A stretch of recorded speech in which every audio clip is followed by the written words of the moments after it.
Selamat malam teman-teman, perkenalkan nama saya Wanda Lestari dari kelas ITF 621, IFN 21. Di sini saya akan mempresentasikan untuk UAS jaringan wireless dan mobile pada mata kuliah pada dosen pengajar Dr. Ucuk Darussalam. Baik, yang pertama adalah jelaskan cara kerja protokol jaringan yang didesain khusus wireless access network. Berikan salah satu contohnya. Oke, baik. Protokol jaringan yang dirancang khusus untuk wireless access network berfungsi mengatur komunikasi antara perangkat nearable seperti smartphone atau laptop dan access point IP, termasuk manajemen koneksi, pembagian bandwidth, dan keamanan. Prinsip kerja melibatkan beberapa tahap utama. Pertama, perangkat nearable memindai jaringan dengan mengirimkan probe request untuk mencari akses point yang tersedia. IP kemudian merespon dan probe response yang berisi informasi seperti nama jaringan, SSID, dan kemampuan teknisinya. Setelah itu, proses autentikasi dilakukan misal menggunakan WPA2 atau WPA3 untuk memastikan keamanan. Jika berhasil, perangkat mengirim association request ke IP dan IP merespon dengan association respon untuk menyelesaikan koneksi. Setelah terhubung, data dikirim dalam bentuk frame melalui gelombang radio seperti frekuensi 2,4 GHz atau 5 GHz. Protokol ini mengatur pengiriman data dengan mekanisme seperti flow control, deteksi error misal CRC, dan reklamasi jika ada paket yang hilang, seperti itu. Protokol juga mengolah roaming, berpindah antara IP, interferensi sinyal, dan pembagian channel menggunakan teknik CSMA atau CA, Carrier Sense Multiple Access with Collision Avoidance. Contoh protokol IEEE 802.11 atau kita sebut Wi-Fi. Salah satu protokol yang paling umum digunakan adalah Wi-Fi dengan varian seperti Wi-Fi 5 dan Wi-Fi 6. Protokol ini bekerja dengan memanfaatkan channel bonding untuk meningkatkan bandwidth, mendukung MIMO agar dapat mengirim data ke beberapa perangkat sekaligus. Pada Wi-Fi 6, terdapat fitur OFDMA atau efisiensi spektrum yang lebih baik. Misalnya, ketika laptop terhubung ke jaringan Wi-Fi, pertama-tama laptop akan mendeteksi SSID router dan melakukan autentikasi. Setelah terkoneksi, dapat dipecah menjadi frame dan dikirim menggunakan teknologi MIMO. Jika ada interferensi dari perangkat lain, protokol akan secara otomatis memilih channel yang lebih stabil. Protokol ini dirancang khusus untuk mengatasi tantangan koneksi nearable seperti latensi, interferensi, dan mobilitas perangkat. Jaringan nearable terdiri dari node terhubung melalui koneksi nearable dan memiliki karakteristik mobilitas, sehingga topologi jaringannya bersifat dinamis. Pengatungan jaringan pada mobile ADHOC network lebih sulit dibandingkan jaringan nearable karena perubahan topologi yang cepat. Pada jaringan nearable, sarungan komunitas bersifat broadcast, sehingga sinyal yang dikirim bisa diterima oleh semua node dalam jangkauan.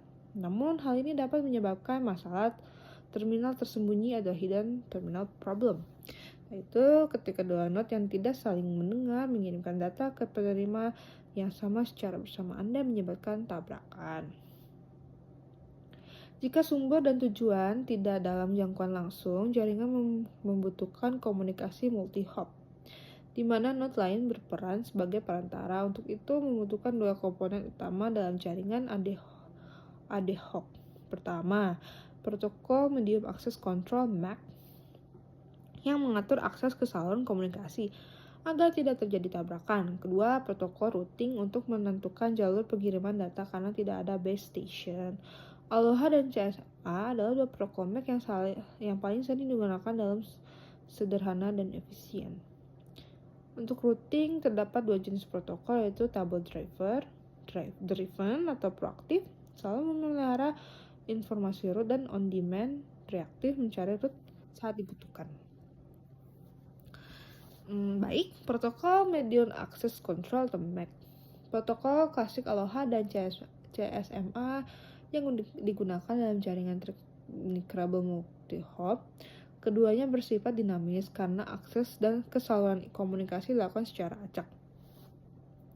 Setiap node bersaing untuk menggunakan media komunikasi secara terdistribusi tanpa koordinasi langsung. Aloha merupakan protokol jaringan kabel pertama yang digunakan secara nyata untuk mengirim data antara komputer. Namun karena kinerja rendah, kemudian dikembangkan protokol yang lebih efisien seperti CSMA. Kita lihat protokol Aloha dikembangkan oleh Abramson untuk menghubungkan terminal-terminal di Universitas Hawaii yang tersebar di berbagai pulau menggunakan media kabel berbasis gelombang radio. Ciri utamanya adalah kesederhanaannya. Meskipun performanya rendah, hingga saat ini konsep Aloha tetap menjadi dasar penting dalam analisis performa protokol jaringan Nicrabel. Pure Aloha didesain untuk didistribusikan sedemikian rupa sehingga setiap node dapat mengakses media bersama secara acak. Oleh karena itu, keuntungannya utama dari protokol ini adalah kesederhanaan karena tidak ada koordinasi yang diperlukan di antara node. Setiap kali sebuah stasiun memiliki data, stasiun tersebut akan langsung mengirimkan tanpa penjadwal dengan stasiun lain. Penerima akan memberikan acknowledgement ACK hingga paket berhasil diterima. Jika tidak ada ACK yang diterima setelah 2 periode waktu propagasi, pemancar menyadari bahwa tabrakan telah terjadi, kemudian menunggu waktu yang acak dan memancarkan ulang paket tersebut. Stasiun selanjutnya, prosedur ini sampai menerima ACK untuk paket yang ditransmisikan. Gambar 1.2 yang ini menunjukkan perilaku dasar protokol Aloha murni. Selama transmisi paket referensi, jika tidak ada paket lain dari stasiun lain yang ditransmisikan ke dalam periode rentang yang ditunjukkan, maka transmisi berhasil, yaitu tidak ada tabrakan yang terjadi. Jika panjang paket konstan dan sama dengan L dalam limit, dengan kecepatan transmisi kanan adalah R dalam bit per detik, maka periode rentan dimulai dari T sama dengan L sama dengan atau R detik sebelum dimulainya transmisi paket referensi hingga akhir transmisi, yaitu total 2T sama dengan 2L per detik. Oleh karena itu, jika paket lain dari stasiun lain ditransmisikan selama periode ini, seperti yang diilustrasikan, ini, maka tabrakan akan terjadi. Dalam dalam gambar satu ini, Abramson mengasumsikan bahwa proses kedatangan yang dihasilkan dari paket baru yang ditransmisikan ulang mengikuti distribusi position 1 dengan rata-rata J paket per detik, di mana T adalah durasi paket dalam detik. Dia juga dikenal sebagai beban ditawarkan ke jaringan dan sama dengan T, di mana ini aku lupa ya apa adalah tingkat kedatangan dari proses position. Dengan demikian, proses transmisi paket data 2T di sisi lain throughput X dari sistem sama dengan fraksi flux kedatangan yang ditransmisikan tanpa tabrakan. Fraksi waktu di mana paket berhasil ditransmisikan sama dengan probabilitas tidak ada tabrakan. Tidak ada tabrakan yang terjadi jika ada paket yang tiba selama periode rentang dari paket akan dikirim dengan demikian. Throughput 1 dari awal diberikan oleh ini rumusnya. Oke. Baik. Ini juga karena diminta salah satunya, jadi saya jelaskan salah satunya saja. Sama ini terlalu panjang. Baik. Soal nomor 2. Jelaskan cara mengatasi keterlambatan data atau delay dalam jaringan wireless. Nah, kita lihat di sini. Ada gambar ini, common characteristic of the model. Sumber paket ini adalah aplikasi yang bekerja di dalam node. Terdapat tautan antara node dengan jalur paket antara node yang berbeda. Untuk definisi umum, kami memperkenalkan address berikut. Dilihat dalam notasi di atas, ditugas desain jaringan yang efektif untuk aplikasi real-time secara formal dapat dirumuskan sebagai berikut. Sebenarnya ini ada rumusnya, tapi kenapa jadi berubah seperti ini? Harusnya kayak gini. Oke. Kita langsung aja ke sini. Keterlambatan paket untuk proses transfer paket dapat diperkenalkan oleh layanan tertentu. Dalam model ini, paket aplikasi dianggap sebagai permintaan layanan akses dengan intensitas permintaan. Indeks I mewakili aplikasi. Layanan disediakan oleh tautan dengan intensitas layanan. Indeks NN mewakili tautan. Dengan demikian, sekumpulan tautan pada jalur membentuk sekumpulan simpul layar. Maksudnya ini. Model layanan untuk jalur dengan dua tautan. Menurut teori antrian, ketika permintaan dengan intensitas indeks tiba pada serangkaian simpul layanan dengan intensitas layanan ini dengan interval untuk antar permintaan secara waktu layanan terdistribusi secara eksponensial. Waktu rata-rata pada satu simpul adalah ini. Penyederhanaan proses dunia nyata dalam model ini untuk keterlambatan paket memang jelas, tetapi model ini banyak digunakan untuk estimasi dalam desain jaringan komputer. Model ini dapat ditingkatkan dengan mudah. Misal kita dapat menggunakan pendekatan M/G/1 alih-alih M/M/1, di mana waktu layanan memiliki distribusi arbitren dan waktu layanan rata-rata menjadi seperti ini. Rumusnya adalah varias waktu layanan untuk distribusi eksponen C sama dengan 1. Selanjutnya, mari definisikan muatan atau utilisasi dan persamaan 5 dan 6. Jika suatu tautan memiliki sumber daya sendiri dan tidak berbagi dengan tautan lain, utilitas tautan tersebut adalah seperti ini. Penjelasan notasi ini contohnya, penjumlahan dilakukan untuk semua aplikasi yang paketnya ditransfer melalui N. Jika sumber daya layanan dibagi dengan tautan lain bersamaan, 7 memiliki tambahan suku, di mana menunjukkan penjumlahan untuk semua tautan yang menggunakan sumber daya yang sama dengan tautan N. Untuk keterlambatan paket pada suatu N dengan menggunakan persamaan ini diperoleh seperti yang ada pada gambar di rumus ini. Model ini menghubungkan keterlambatan paket DAP dengan struktur jaringan yang dan lalu lintas. Waktu transfer frame rata-rata T-frame muatan aplikasi RAPP memainkan peran kunci. Contoh penerapannya seperti ini. Oke. Contoh 1. Node 1 terhubung ke AP melalui Wi-Fi dengan mengirimkan ke node 2 yang terhubung ke AP via jaringan link kabel. Jika keterlambatan jaringan kabel diabaikan dengan C sama dengan 1. Oke. Lalu demikian terdapat kesamaan fitur untuk berbagai arsitektur terhadap batasan laju bit. Untuk aplikasi yang mendekati batas ini, penurunan paket meningkat tajam sehingga kanal link kabel memiliki bandwidth penurunan minimum yang mungkin ditentukan oleh waktu bingkai rata-rata. Bandwidth kanal pasti berkaitan dengan muatan atau pemanfaatan yang diberikan untuk model dalam persamaan. Model memberikan nilai yang berbeda secara signifikan ketika pemanfaatan lebih besar dari 0 atau 9. Jadi model paling sederhana M/M/1 dapat diterapkan untuk estimasi dalam rentang 0 sampai dengan 0,9. Untuk praktik penundaan, paket harus sesuai dengan T-frame. Rentang 0 dibagi 0,5 dikomunikasikan. Bandwidth praktis dapat dihitung ketika P sama dengan 0,5.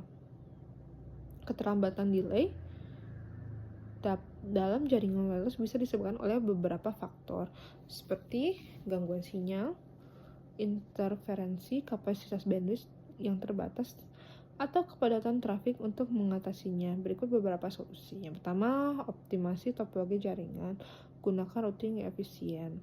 Lalu, terapkan protokol routing yang sesuai dengan untuk jaringan ad hoc agar rute data lebih optimal dan meminimalkan hop. Kedua, manajemen bandwidth, prioritaskan lalu lintas penting dan batasi penggunaan atau aplikasi berat. Yang ketiga, kurangi intervensi, pilih kanal frekuensi yang tepat, dan gunakan teknologi anti-interferensi. Yang keempat, perbaikan kualitas sinyal, perkuat sinyal wireless, dan perbaiki posisi perangkat. Kelima, update dan pemeliharaan perangkat, disarankan untuk firmware update dan gunakan perangkat berkinerja tinggi. Keenam, penggunaan teknologi modern, pindahkan ke Wi-Fi 6 atau Wi-Fi 6E dan implementasi mesh network. Yang ketujuh, monitoring jaringan, gunakan tool monitoring seperti Wireshark, RPTG, dan SolarWinds untuk mengidentifikasikan titik delay dan pengambilan tindakan cepat. Yang ketiga, jelaskan cara mengolah jaringan wireless supaya dapat menampung user atau klien dalam jumlah besar. Oke, baik. Yang pertama adalah prioritaskan desain jaringan, alokasi bandwidth, dan keamanan jika Anda ingin mengelola jaringan kabel yang lebih banyak pengguna. Mengoptimalkan pemilihan saluran menggunakan jaringan mesh dan menggunakan banyak titik akses adalah semua hal yang harus dipertimbangkan. Selain itu, pastikan ISP Anda memiliki bandwidth yang cukup dan gunakan pengaturan lalu lintas untuk memprioritaskan aplikasi penting untuk menjaga jaringan Anda aman. Gunakan kata sandi yang kuat, enkripsi, dan mungkin penyaringan alamat MAC. Pertama, desain jaringan dan infrastruktur. Beberapa titik akses menyebabkan beberapa titik akses IP secara strategis memastikan distribusi beban pengguna yang lebih baik dan jangkauan yang lebih luas, semua terutama di wilayah yang lebih luas. Jaringan mesh, jaringan ini menciptakan jaringan yang terorganisir secara mandiri dan mampu kepadatan tinggi, memanfaatkan titik akses kelas komersial yang dapat menangani banyak koneksi sekaligus dalam lingkungan berdensitas tinggi. Lalu optimalkan saluran, pastikan untuk pemilihan saluran yang tepat untuk setiap IP. Kedua, manajemen bandwidth dan lalu lintas. Bandwidth yang memadai, pastikan pakai penyediaan layanan internet ISP menyediakan bandwidth yang cukup untuk menangani beban yang diharapkan. Pemantauan lalu lintas, prioritaskan aplikasi penting dan gunakan pengaturan lalu lintas atau kualitas layanan untuk mengelola bandwidth dengan baik. Pembatasan bandwidth, untuk membuat batasan bandwidth pengguna atau kelompok tertentu ini dilakukan untuk mencegah beberapa pengguna menggunakan bandwidth terlalu banyak. Langkah-langkah keamanan, kata sandi yang kuat. Pastinya gunakan kata sandi yang kuat dan unik untuk jaringan Wi-Fi. Dan perbarui kata sandi Anda secara teratur. Enkripsi untuk melindungi data dan dikirim melalui jaringan. Aktifkan enkripsi WPA3 atau WPA2. Penyaringan alamat MAC ini memungkinkan banyak perangkat yang berwenang untuk terhubung ke jaringan dengan menggunakan penyaringan alamat MAC. Jaringan tamu, pengguna tidak boleh mengakses jaringan utama dan data sensitif. Autentikasi 2 faktor, untuk lapisan keamanan tambahan gunakan autentikasi 2 faktor. Lalu 4, pemantauan dan manajemen alat pemantauan jaringan. Gunakan alat pemantauan jaringan untuk melacak kinerja, menemukan hambatan dan memecah masalah pembaruan berkala. Firmware dan perangkat lunak pada semua perangkat selalu diperbarui untuk memastikan kinerja dan keamanan untuk memudahkan mengelola dan memecahkan masalah. Catat konfigurasi jaringan Anda dengan mempertimbangkan elemen-elemen ini dengan hati-hati. Anda dapat membuat jaringan kabel yang kuat dan berskala dapat dengan nyaman memenuhi kebutuhan sejumlah besar pengguna dan berbagai kebutuhan mereka. Lalu selanjutnya, jelaskan bagaimana cara mendesain jaringan wireless untuk dapat diakses oleh user atau klien dalam jumlah yang besar dalam lingkungan satu coverage area. Berikan beberapa contoh atau teknik yang digunakan.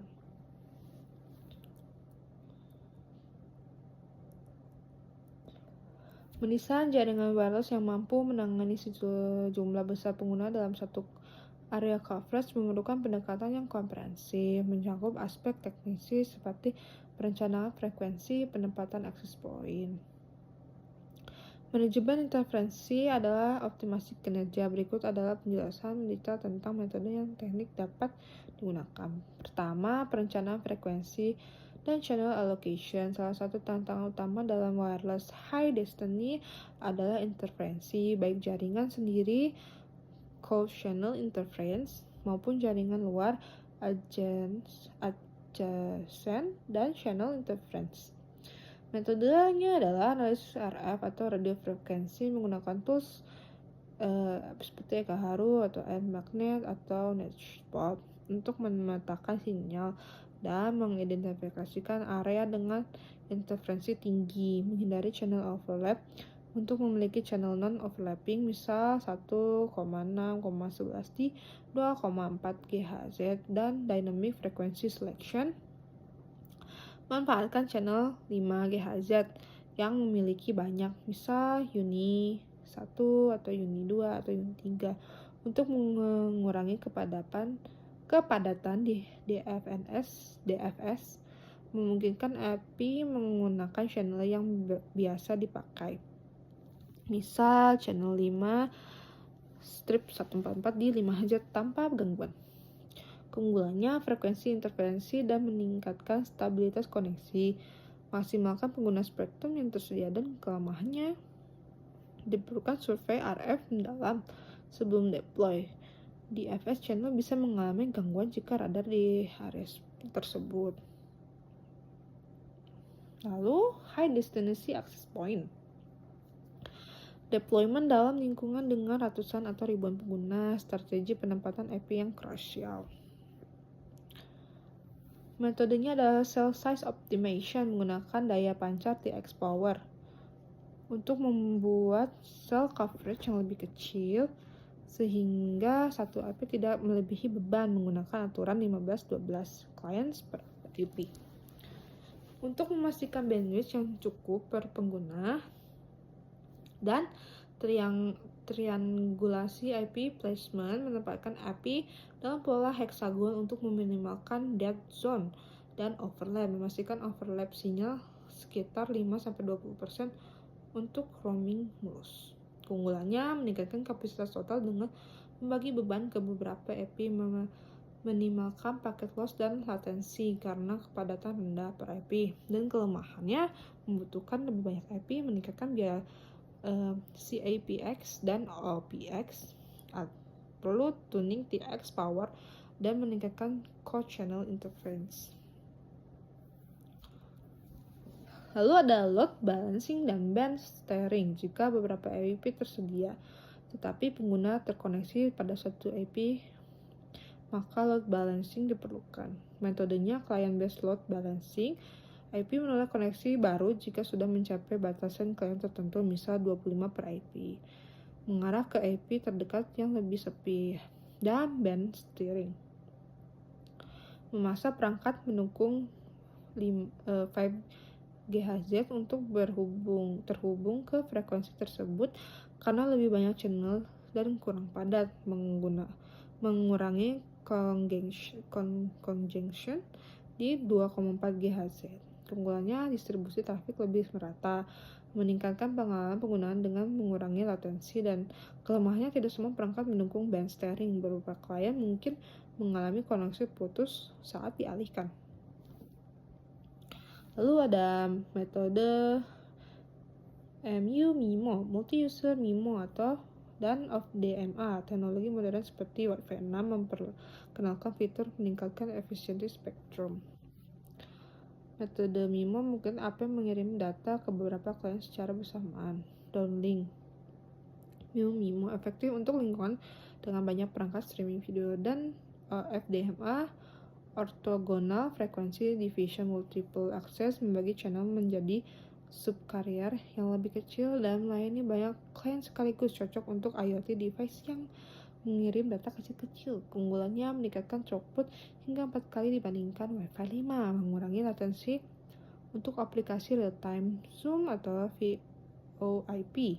Nah, kelemahannya berfungsi optimal jika kalian juga mendukung Wi-Fi 6, membutuhkan IP yang lebih mahal. Oke, arsitektur terpusat dengan wireless control untuk jaringan besar seperti kampus, bandara. Solusi terbaik adalah menggunakan arsitektur terpusat. Metodenya adalah thin IP dan wireless controller. API hanya berfungsi sebagai radio, sedangkan controller dilakukan oleh control, misalnya Cisco, WLC, Aruba, Mobility Control, dan Zero Handoff Roaming, memungkinkan kalian berpindah IP tanpa drop koneksi, berguna untuk VoIP dan video call. Keunggulannya, manajemen terpusat memudahkan konfigurasi dan monitoring, skalabilitas tinggi untuk ribuan IP, dan kelemahan biaya tinggi untuk hardware controller. Jika controller mati, seluruh IP bisa terpengaruh pada redundancy. Lalu, penggunaan sektor antena untuk area luas di area terbuka seperti stadion. Antena sektoral membantu mengarahkan cakupan. Metode direksional antena 60 derajat atau 90 derajat. Setiap antena melayani sektor tertentu, mengurangi intervensi antara sektor, dan high gain. Antena memperluas jangkauan tanpa meningkatkan TX power. Keunggulannya cover luas dengan sedikit IP. Intervensi lebih terkendali, dan kelemahannya perlu pencerahan arah antena yang presisi, tidak fleksibel jika ada perubahan layout. Misalnya, stasiun olahraga ada 50.000 pengguna. Solusinya adalah high density Wi-Fi 6, API dengan MIMO dan AUX-DA. Sektor antena untuk membagi teribu menjadi beberapa zona. Load balancing untuk mengarahkan pengguna ke IP yang kurang padat. Hasil, setiap pengguna dapat bandwidth stabil yang lebih untuk streaming live. Lalu yang terakhir,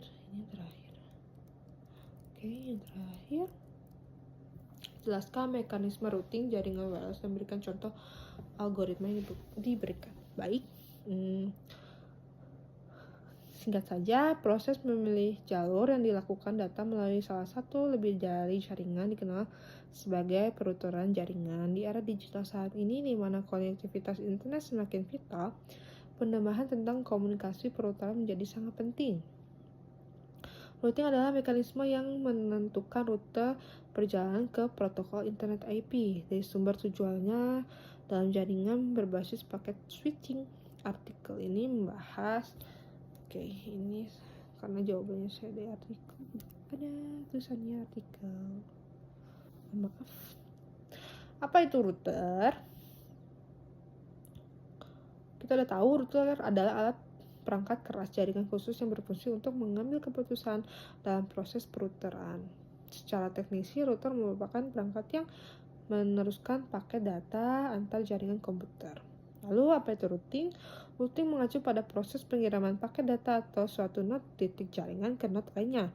Proses ini bersifat otonom dan dikelola oleh perangkat jaringan, terutama router. Node dalam konteks ini merujuk pada perangkat jaringan yang bertindak sebagai penghubung seperti router atau switch tingkat lanjut.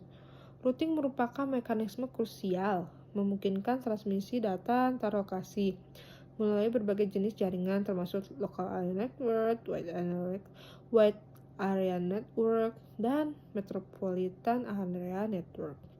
Proses ini melibatkan serangkaian keputusan routing untuk memastikan pengiriman data yang andal dan efisien, termasuk pemilihan jalur terpendek berdasarkan metrik routing tertentu seperti latency, bandwidth, dan hop count.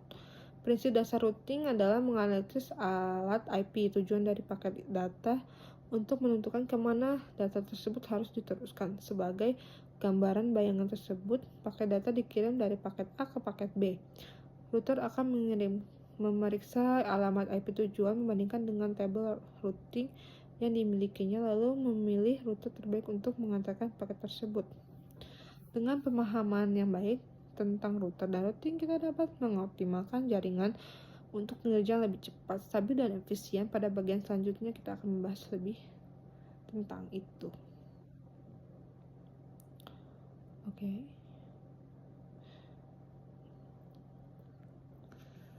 Oke, jenis routing ada 3, yaitu perputaran statis, perputaran dinamis, dan rute default. Perputaran statis juga disebut perputaran non-adaptif. Dalam hal ini, konfigurasi perputaran dilakukan secara manual dan oleh administrator jaring. Misal kita memiliki 5 router berbeda mengirimkan data dari satu simpul ke simpul lainnya, sehingga administrator jaringan harus memasukkan informasi perputaran secara manual dan memilih semua rute. Perputaran dinamis adalah jenis perputaran lain di mana perputaran merupakan prosedur otonom tanpa campur tangan manusia. Maka ditransmisikan melalui jaringan menggunakan berbagai algoritma jalur terpendek dan metrik yang telah ditentukan sebelumnya. Jenis ini lebih disukai dalam jaringan modern karena menawarkan lebih banyak fleksibilitas dan fungsional yang serbaguna. Lalu dari router default adalah teknik di mana router dikonfigurasikan untuk mengirimkan paket keluar default, yaitu gateway, atau perangkat next hop jika tidak ada jalur spesifik yang ditentukan atau ditemukan. Teknik ini umumnya digunakan ketika jaringan hanya memiliki satu titik keluar. Router IP memiliki alamat berikut: router default 0.0.0.0/0.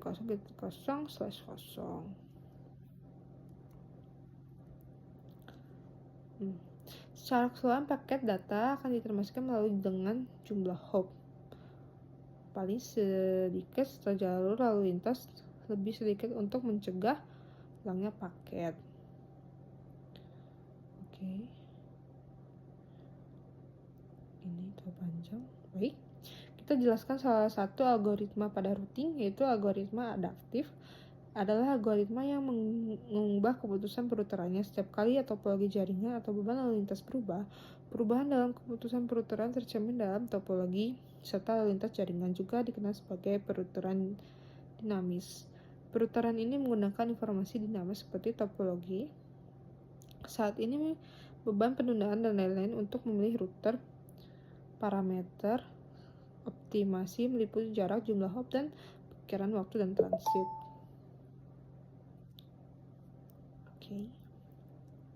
Lebih lanjutnya, ini diklasifikasikan sebagai berikut. Terisolasi. Dalam metode ini, setiap node membuat keputusan perputarannya sendiri menggunakan informasi yang dimilikinya tanpa mencari informasi dari node lain. Node pengirim tidak memiliki informasi tentang status tautan tertentu. Contohnya perputaran kentang panas dan pembelajaran mundur. Terpusat. Dalam metode ini, semua node terpusat memiliki seluruh informasi tentang jaringan dan membuat semua keputusan perputaran. Keuntungannya adalah hanya diperlukan satu node untuk menyimpan informasi seluruh jaringan. Lalu terdistribusi. Dalam metode ini, node menerima informasi dari tetangganya dan kemudian mengambil keputusan tentang perputaran paket. Kerugiannya adalah paket mungkin tertunda jika terjadi perubahan interval antara penerima informasi dan pengirim paket. Metode ini juga dikenal sebagai algoritma terdesentralisasi karena menghitung jalur berbiaya terendah antara sumber dan tujuan. Sebenarnya ada lagi algoritma non-adaptif dan algoritma hibrida. Singkatnya seperti ini. Yang adaptif, lalu yang hibrida. Oke, baik, terima kasih teman-teman. Mohon maaf jika ada kesalahan. Selamat malam.